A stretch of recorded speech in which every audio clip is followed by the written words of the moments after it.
I wanted to take the time to welcome everybody here in person and those online. As this meeting was being pulled together, I guess we didn't know what to expect exactly for a turnout, but very pleased with the amount of interest, not only in-state, out-of-state, people in nutrition, people in agriculture. I think this is going to be a great forum today and a good chance to interact and exchange ideas.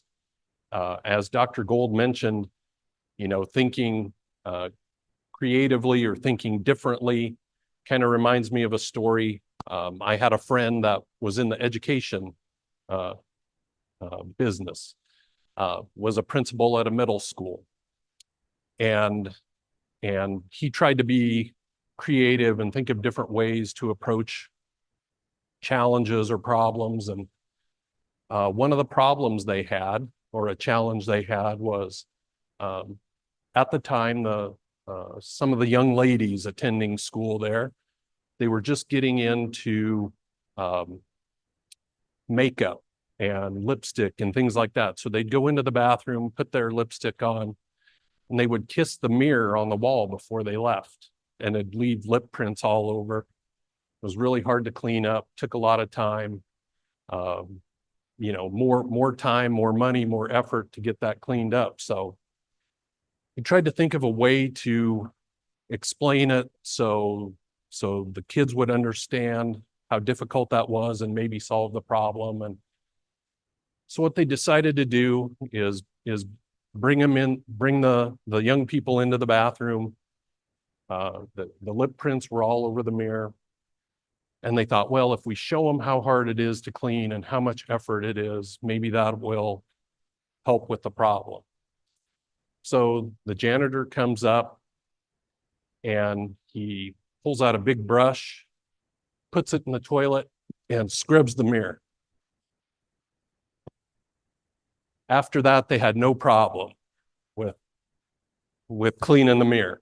So what that story portrays to me is you got to think creative, think a little bit differently.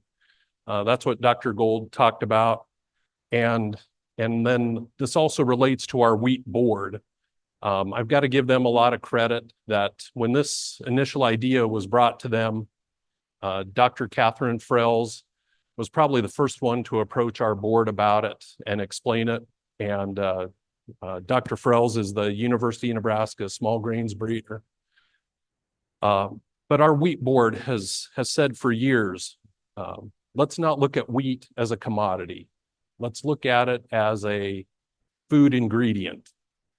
And when you kind of change that mindset, step back, look at things a little bit differently, you start to make different decisions. You maybe come to some different conclusions. So, we're trying to look at this in a different way than the traditional way that we looked at research projects. And I think it's really helped our board step forward and expand our thought process and look at things in a lot of different ways.